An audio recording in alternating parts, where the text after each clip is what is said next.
In 2008, I founded a program called the Emerging Leaders Mentorship Program for Black male youth.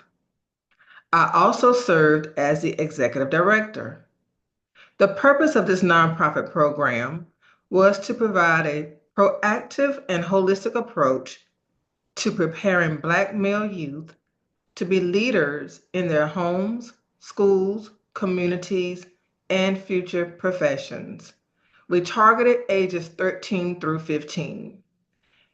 I hired teachers to facilitate the summer programs, which included having activities every day that was conducive to their age ranges. For example, since we were a Christian-based organization, in the mornings at 8 o'clock, we would have breakfast for them. We would have Bible class at 9. We would have Black History at 10.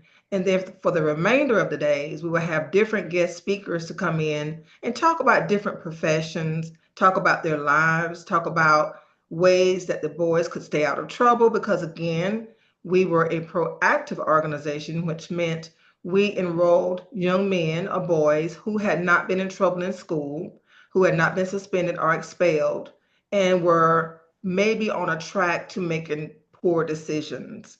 So we enrolled those types of young men or boys into our program. The program lasted for 5 years, from 2008 until 2013. We also provided them an opportunity to get some community service. For example, we allowed them to do yard work for senior citizens who signed up for yard work services. We called it our beautification project. They had an opportunity to go on retreats to build their socialization skills. If the boys completed a program, which was a 6-week program during the summer, then we took them, the leaders, the men who led the program, took them on trips to different locations, like to college fairs, college tours, to different zoos, things like that. That was fun because we wanted to include fun into the activities as well. It was a very good program that we offered. We received rave reviews from the public, received excellent feedback from the parents who enrolled their young men in the program. It was a phenomenal program and it lasted 5 years. Also, during that time, we expanded the program in our second year in 2010 to add a junior program. We called it the Emerging Leaders Mentorship Program for Black Male Youth Junior Division. And that was targeted toward Black male youth between the ages of 10 and 12 years old, because we discovered that we considered them as latchkey kids, a lot of them, which meant they came home from school and they didn't have parental supervision in the home, or during the summer they were home alone. So we provided an opportunity for them to come to our program. And the focus of that program was math and reading. We hired a teacher who had a master's degree in math and a teacher who had a master's degree in English to teach that program during the summer. And we also had fun activities for them as well, like recreational activities they participated in, going to different parks and things of that nature. I'm sharing this with you because that program ended because I was tired of trying to get money for the program. Even though the program was very, very successful, we had tangible results to show the public. It was a struggle to get long-term, reliable financial resources for the program, enough to sustain it for years to come. I wrote grants in the evenings because I was working a full-time job.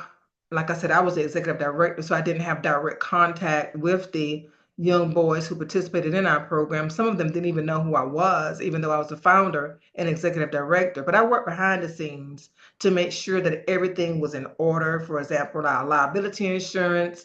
I handled the logistics for where we held our programs. We tried to hold them on college campuses so that they would have an idea of how it felt to walk around a college campus. So that was an ordeal to be able to get reservations for rooms for summer programs on college campuses during the summer. So I handled that. I also wrote grant proposals. I also um, came up with creative ideas on fundraising, like raffle ticket sales. We provided them primarily for parents who couldn't afford to pay the tuition that we charged. for them to participate in the program. So I organized a raffle ticket fundraiser, gave the parents the raffle tickets. Of course, we had to provide the prizes for the raffle tickets and advertise the raffle tickets, purchase the raffle tickets. All of that came out of our budget. So that was something that I organized. And other types of fundraising activities, sent out solicitations for tax deductible donations, cultivated relationships with philanthropists. That all came down to being a part of my responsibilities.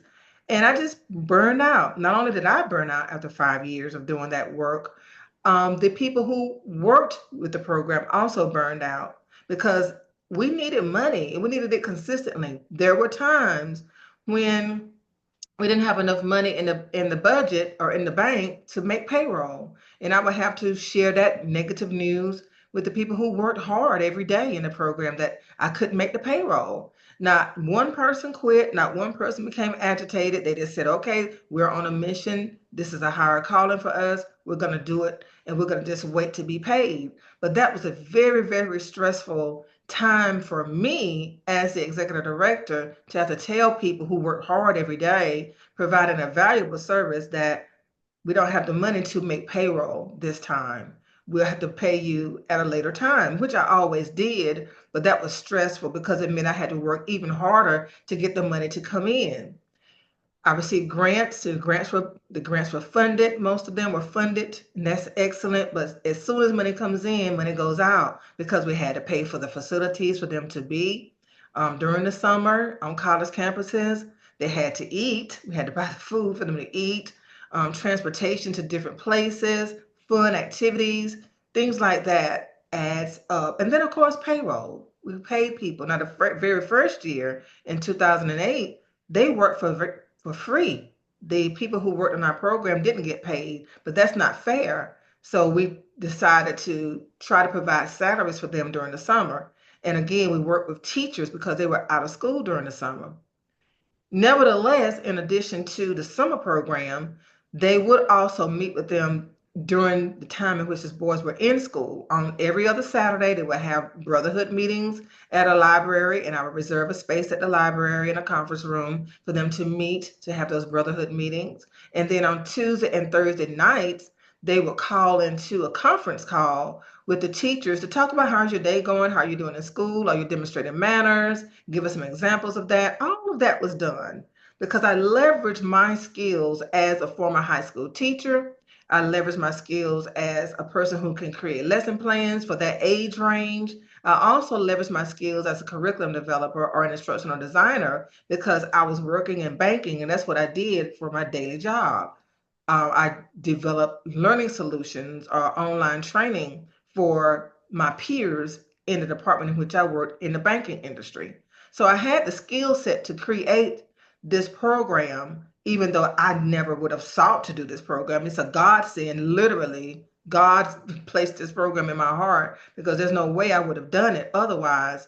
But I just felt the need to do this program because it's time. I felt it was time for someone to do a proactive program. We have a lot of reactive programs. For example, we have a lot of programs where people try to rehabilitate children when they have gotten into trouble, when they've gone through the juvenile justice system, and they want to rehabilitate them and put them back on the right track. That's great. That's wonderful. However, I believe and still believe that it is important to get them before they go to the juvenile justice system, before they start joining gangs, before they start making bad decisions. So that was the aim for our program. What I learned, unfortunately, is that more money is geared toward reactive type programs than proactive type programs.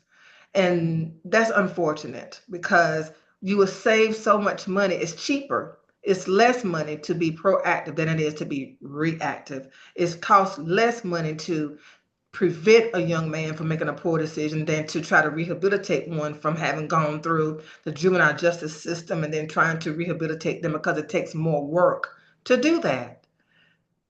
Why am I sharing all of this with you? I'm sharing all of this with you because I want to let you know why it bothers me so much that the Black Lives Matter Global Network Foundation squandered $90 million that the people who gave the money intended to improve the Black community. People who donated that money in 2020, it was raised in 2020, 1 year, not even a whole year. From the time George Floyd died through the end of September, he died on May 25th, 2020. Through the end of September, they had already raised $90 million because people all over the world, not just in the United States, from different parts of the world, sent money to the Black Lives Matter Global Network Foundation because Black Lives Matter, right? That was the slogan, Black Lives Matter. So people wanted to do something. I was in that number. I wanted to do something until I found out what the organization was really about. So when I think about my program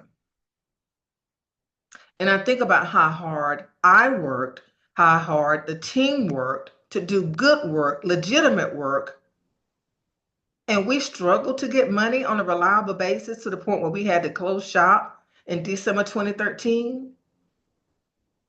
And this organization had $90 million when our budget was barely $40,000 a year. And they squandered $90 million for their own personal use because they were greedy. And then you have programs like my program and thousands of others that are starving for money and can't get reliable, consistent money coming in to do good work. That's why I'm angry. That's why I'm upset. That's why I'm annoyed. That's why I've spent hours upon hours upon hours researching this organization to share tangible facts that you can quantify, that you can verify, rather. You can validate this information that I'm sharing, that I have shared for 4 years, over 4 years now. I started investigating in May of 2020. The first video I posted was Black Lives Matter is not what you think. And I don't know who attached it, I don't know what happened, but that video went viral. It's over 360,000 views on that one video alone. And I have gotten negative feedback too from people in the Black community who feel that I'm wrong for calling out the hypocrisy of the Black Lives Matter Global Network Foundation. But I don't care because what they've done is wrong. And also, the long-term ramifications of what they did. Think about it. The credibility that Black-led organizations suffer from nowadays. It's very hard for Black-led organizations to be seen as credible now because of the fiasco of the Black Lives Matter movement. It's very difficult for people to believe in what you were doing. Even if they don't say it out loud, they're thinking it. But what happened to the $90 million that was given to this organization to supposedly help the Black community? I'm angry about it. It's not right. And I've been explaining every aspect of the fraud.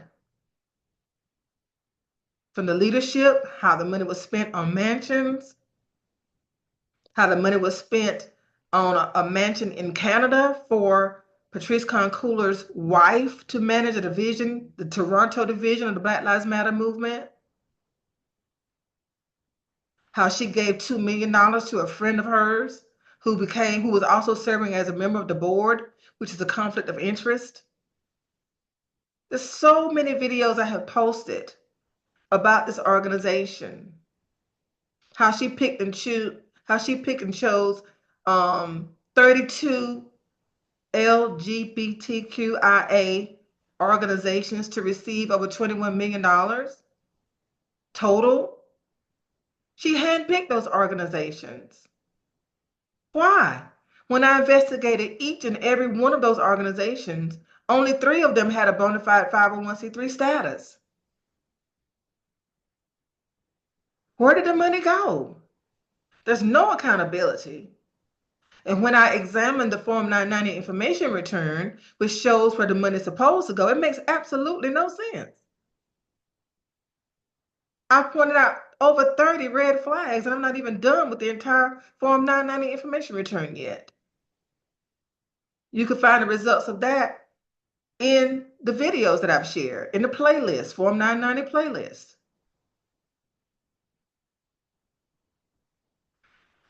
Some people have said, well, why don't you create a YouTube channel just for your Black Lives Matter investigations? I have. I don't know why YouTube doesn't like that channel, but it will not promote that channel. There is a Black Lives Matter Investigations YouTube channel, but I don't know.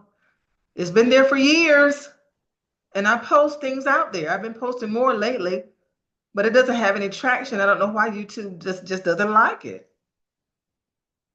So that's why I keep putting the videos on this channel. I know this channel started out as being a channel geared toward providing resources for nonprofit leaders, teaching them how to start, fund, manage, sustain, and reinstate nonprofit organizations, 501c3s. And I still provide that information on this channel. I started adding my Black Lives Matter information to this channel because it is related to nonprofits. It teaches you what not to do. The information that I'm sharing about the Black Lives Matter Global Network Foundation and the Black Lives Matter movement teaches you what not to do through your nonprofit organization, how you should not use money the wrong way.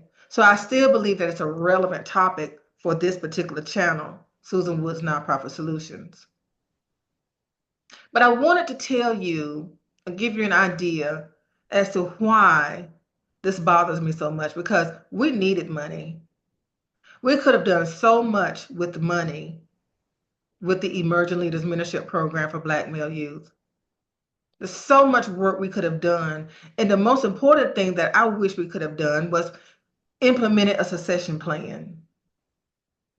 Bring in younger men to teach, younger men to facilitate the summer program, the out of school time program, the in-school programs. We could have expanded. We could have expanded regionally with the program because it was a solid program. And the type of attention we received, we could have expanded upon that. We could have cultivated more relationships with philanthropists. We had people who would go through the foundation to vet our organization to make sure we were legitimate, and then they would invest in it. So it was an excellent program, but we burned out. I burned out because I was tired. I was tired of begging for money. I was tired of being stressed out about whether or not we'd be able to pay bills. $90 million wasted. Our program was $40,000, if that much, per year. That was the budget. And like I said, not just my program, not just the program I started. Thousands of programs need money right now. So I've written a book. I've written a book called Where is the Money? The Rise and Fall of the Black Lives Matter Movement, in which I chronicle all of the information that I've shared so far and that I'm still finding out today about this organization. I've written a book, and the proceeds of the book will go to a foundation, a different foundation that I started to benefit my hometown of Clio, South Carolina, CLIO, South Carolina. My small town has a population of almost 700 people. We have one stoplight, but the downtown area is really in bad shape. And I would love to be able to donate toward the Rebuild Clio initiative. That's the slogan for our foundation that I started. So I'm writing a book for two reasons. I'm writing a book, number one, to share information about the rise and fall of the Black Lives Matter movement, how the intent of the people who donated money was disrespected and disregarded. That's one reason. The second reason I'm writing a book is to generate revenues to go toward rebuilding my hometown of Clio, South Carolina. I'm using Archway Publishing to publish the book. It is a division, the self-publishing division of Simon & Schuster Publishing. You can pre-order the book for $35, and the proceeds from the pre-order sales will help defray the cost, the publishing cost of the book. I would appreciate your support in this effort. I believe a book on this topic is important to use as a resource for nonprofit professionals and for people in general to know, so that those mistakes are not repeated in the future, so that people may have a second thought about exploiting pain for their financial gain. Thank you so much for your time, and thank you so much for your support over the last several years in all of my endeavors. Please ask your friends to subscribe to this channel if they're interested in learning about starting, funding, managing, sustaining, and reinstating nonprofits, or if they're interested in learning about the Black Lives Matter fiasco. I'm Susan Woods, your Black Lives Matter fraud investigator. Have a great day.